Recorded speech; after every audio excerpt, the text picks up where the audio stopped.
a giant green snake became a bridge and saved an entire nation from destruction. I have a lot of messages in my DM calling me, so please teach us about the history of the Tiv people. Initially, I didn't want to talk about any tribe again because I have a lot of messages from the Janjaweeds from the Sahel telling me that I am trying to divide Nigeria with my teachings. Now, I want you guys to understand one thing. For those of you saying that the Tiv people and the Fulanis were once blood brothers, they were never brothers. It was an ideology created to conquer the Tiv land, just the way they did to the Hausas. But the Tiv people stood their ground and refused to bow to any emirate. Stay with me, because the journey of the Tiv people stretches back thousands of years and spans some of Africa's greatest migration. Now, let's begin. About 5,000 to 3,000 years ago, long before anyone was called Tiv, the ancestors of the Tiv lived in Nigeria-Cameroon border in what historians today call the Cameroon grass field. Back then, there was no Nigeria, no Cameroon, and no Benue State. These people were part of ancient farming communities that spoke ancestral Proto-Bantoid languages. Archaeological and linguistic evidence shows they cultivated crops like yams and gradually developed technologies that transformed their way of life. Then, everything began to change. Climate shifted, populations increased, good farmland became harder to find. Over many centuries, communities slowly expanded into new lands.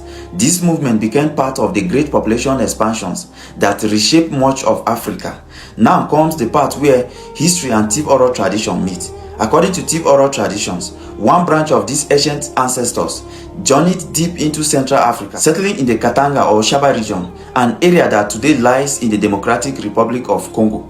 Long before the modern name Congo existed, this region was known by names such as Katanga and Shaba. For generations, they lived among related peoples whose descendants include groups such as the Luba and Lunda. Their language slowly became different. Their customs became unique.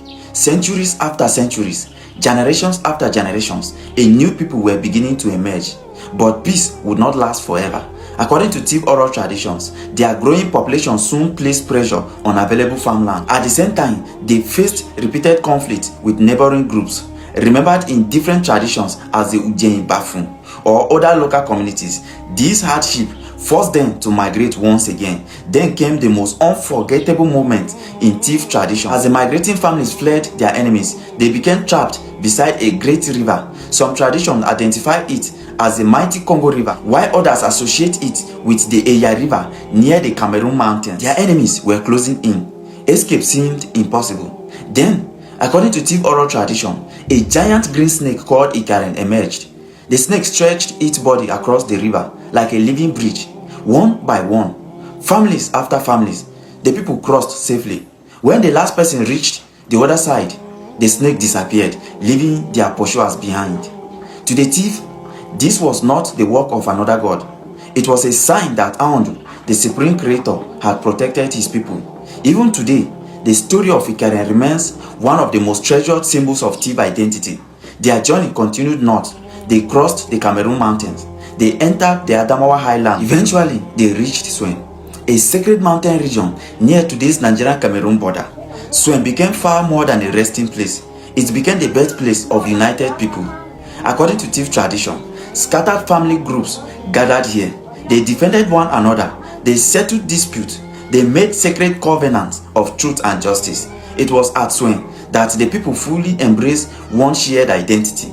That identity was Tiv. According to Tiv oral traditions, the nation takes its name from a patriarch called Tiv, the son of Takruku and Aliwe.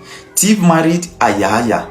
Together, they had two sons, Ichongu and Ipisu. Every indigenous Tiv claim traces its ancestry to one of these two brothers. That is why the Tiv traditionally see themselves not simply as one ethnic group, but as one enormous family. From Ichongu came great claim groups, including Iharev, Massive, Nonguv, Turav, Ikurav, Ugondu, and Shitili. From Ipisu came Shiteri, Ukum, and Barev. Even today, this family tree influenced traditional leadership, marriage customs, and community relationships. Living Swem, the Tiv descended through the Obodu Mountains, the Indima region, and the Waka district before spreading into the fertile Middle Benue Valley.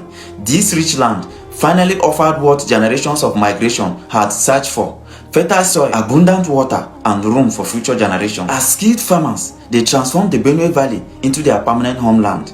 They also met another people who would become important neighbors, the Fulanis. Historical accounts describe a long period of cooperation between the two communities. The Tiv farmed crops such as yams and grains. The Fulanis raised cattle. They traded food for livestock, products, and manure.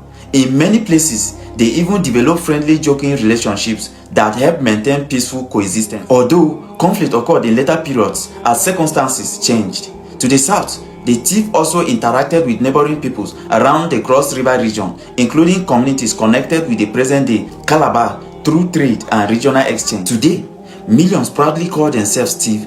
Their story is a remarkable blend of linguistic history, archaeology, migration, and cherished oral tradition, from the ancient grass field to Central Africa, through Katanga across great rivers, over sacred mountains, and finally into the Benue Valley. The Tiv carried with them one thing that never changed: their identity as one family, and that family continues till today. And I'm still telling you today, the Tiv and the Fulanis were never blood brothers. It was that same ideology they used on Hausa Fulanis to conquer the Tiv, but the Tiv resisted and stood their ground. Please like, comment, share, and follow, and support us by subscribing through the link in our comment section. See you on my next video.